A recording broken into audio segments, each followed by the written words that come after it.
It's very natural to want to avoid pain, physical pain, emotional pain. I guess we're wired that way. But I found one of the best pieces of advice I've heard is to take the pain, meaning do the uncomfortable thing. Even if it's an uncomfortable conversation, you have to have someone or just owning up to something. I'll give you an example from my early life in business.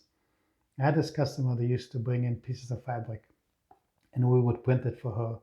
And then she would take it and get it sewn into garments. And one day she came in and said, is my order done? And I said, I didn't get any fabric. She said, no, I bought a whole pile of fabric, like 100 pieces of fabric. And I said, no, I'll check. And I looked and I couldn't find it. And she insisted. And I said, no, I looked twice. It's not there. Okay, so she bought more fabric and I did the order for her. A few weeks later, we were doing a deeper clean in my place and I found the original fabric. And I was like, ooh, I don't want to admit that I was wrong. I don't want to be embarrassed.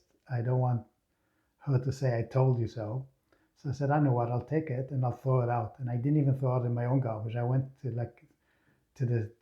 in the street, I found like a public garbage and I threw it in there.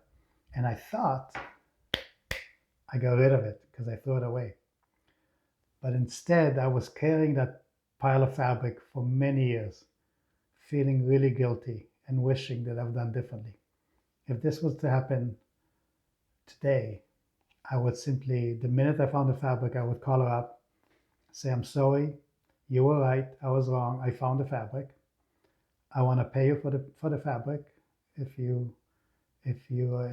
unless you're doing another order, I'll credit you.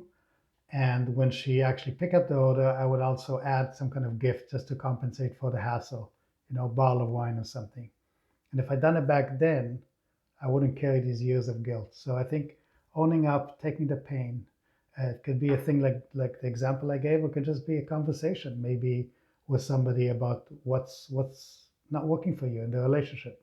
And maybe it's like, I don't want to have that conversation. I'm going to hide. I'm going to let time pass. It's like, no, just have the conversation, take the pain of the fact that they may be upset, do it in a nice way, but you communicate your side.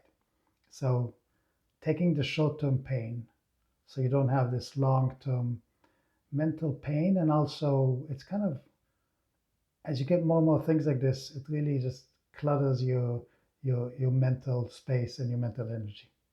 So that advice really helped me and I hope it helps you. All the best.